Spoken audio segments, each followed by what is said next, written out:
news is not always good to all, or so it would seem. We hear in this morning's gospel message, not peace, but rather division. Can there be any hope in a world, or I dare say in a church, that has division? Of course, with Jesus, the answer is always a resounding yes. There's always good news.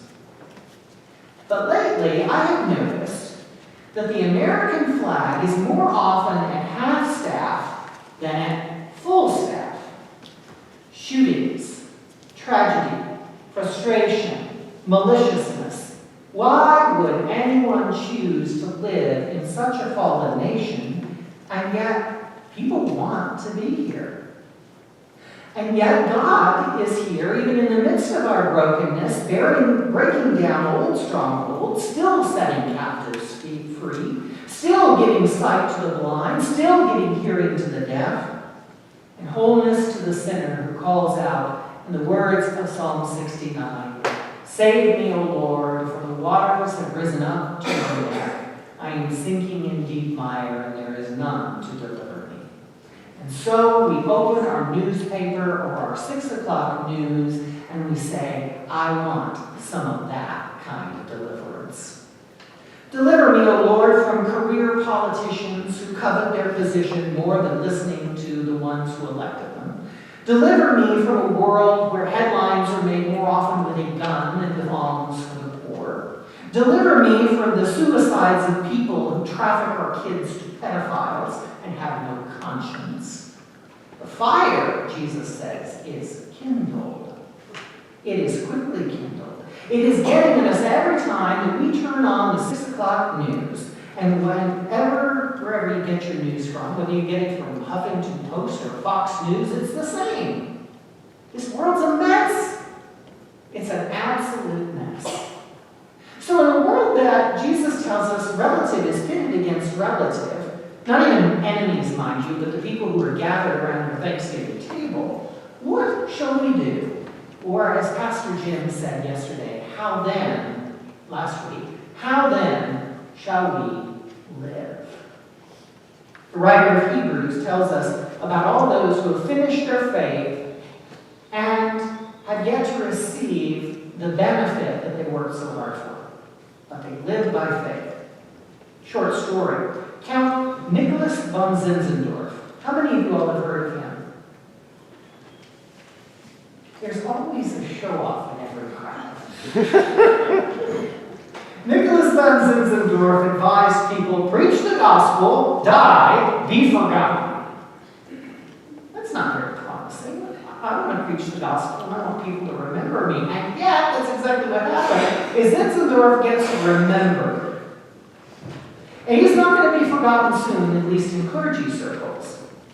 People got the gospel message because he prayed for such illumination to reach ordinary folks like you and me, and had somebody, get this, in his private chapel, pray 24 hours a day, 7 days a week for 100 years. And at the end of that, what happens was the Second Great Awakening. The thing that he had prayed for came out in its fullness. Not just his own Bavaria, not just his neighborhood, not just the people he liked, but the whole world. The whole world. People different from him. The gospel tells us, do we understand the signs of the times and yet misunderstand the signs of the kingdom? Yes. We even see in our own day those who, in the words of the writer of Hebrews, conquer kingdoms, administer justice, obtain promises, shut the mouths of lions, quench raging fire, escape the edge of the sword, win strength out of weakness, even today. There's a ministry called Voice of the Martyrs, which always points out where the church is being persecuted currently. Places like Belarus, Sri Lanka, Red China, North Korea, Vietnam. But what about our own United States? You know, even our churches are divided, aren't they? This past week, the church finds itself pitted against those who are outraged that there are children detained at the border, and then those also who are outraged that illegal immigration has not been curtailed. The Evangelical Lutheran Church in America became the first official sanctuary denomination. The Episcopal Church now has special insurance that if priests wish to harbor refugees within the walls of the church, they can do so, and they're covered. We're pitted one against another.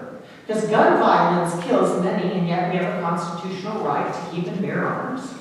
So we often have, at that same Thanksgiving table, mourning parents and hunters who want to keep the tools of their trade in the same family.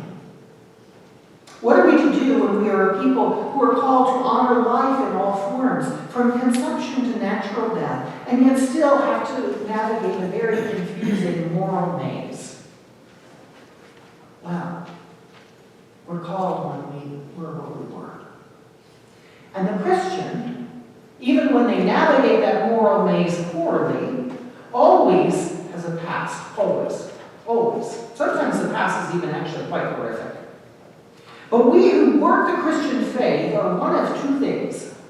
We are either on this spectrum, the recovering sinner who blew it big time and we know it, or on this side of the spectrum, we are the recovering Pharisee who thought we had it all together. Or in the words of the prodigal son, we're either the younger son or the elder son. What are we to do about being in a church where the concept of marriage is so disputed that we can't even respect all, even if we disagree what marriage actually is to different couples? What are we to do then when we hear that God hates divorce? Yet 50% of our marriages in this country end in divorce, and even clergy aren't immune.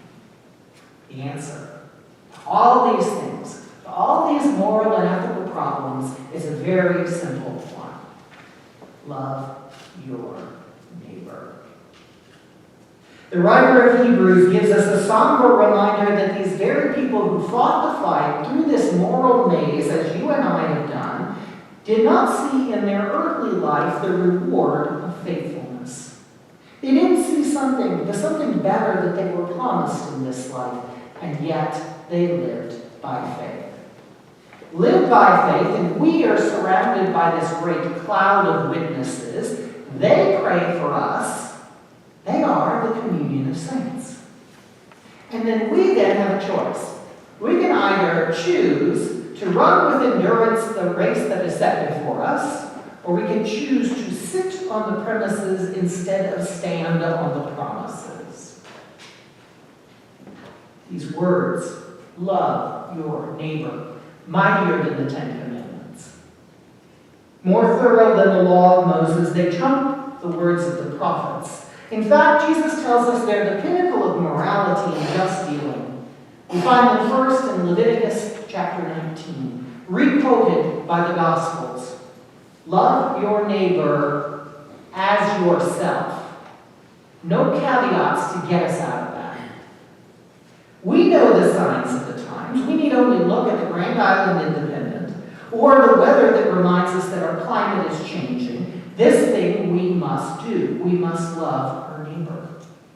This means love our neighbor who's detained at the border. This means love our neighbor who is spouting racist vitriol against people who have different cultures or different skin tones, or loves differently than we do. This means love our children just as much as we love those whom the state tells us have to die for their crimes. We must love our children who rebel against us. For most of us, if we're honest, we're rebellious at one time ourselves. A baptism. Hot kindled. Yep, that's the world today, and it's the world that's the way it's always been. How do we then avoid being the hypocrites that Jesus warns us not to be? Love your neighbor. Here's the template, the biblical Christ-like template.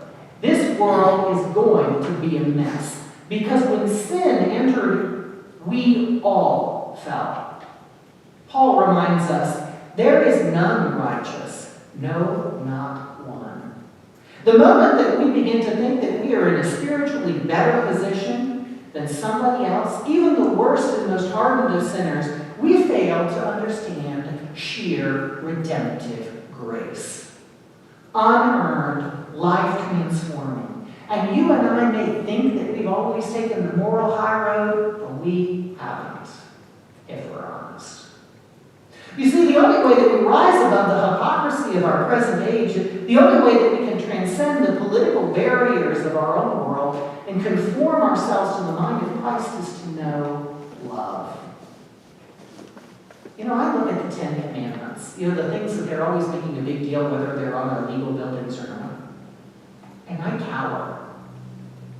I cower because I realize that according to Jesus, not only do my deeds matter, my thoughts and my words matter equally.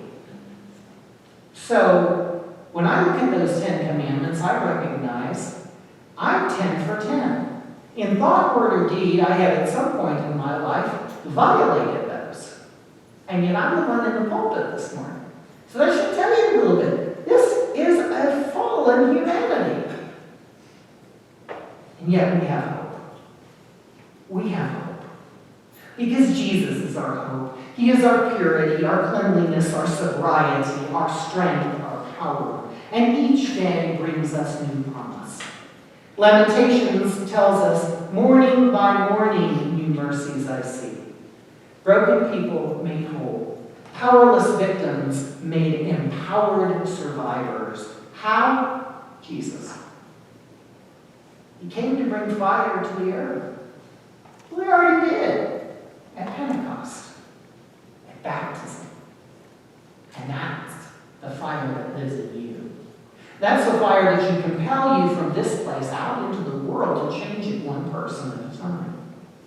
Because it is in that power of love that we have the capacity to be exactly what this very hurt and broken world needs most.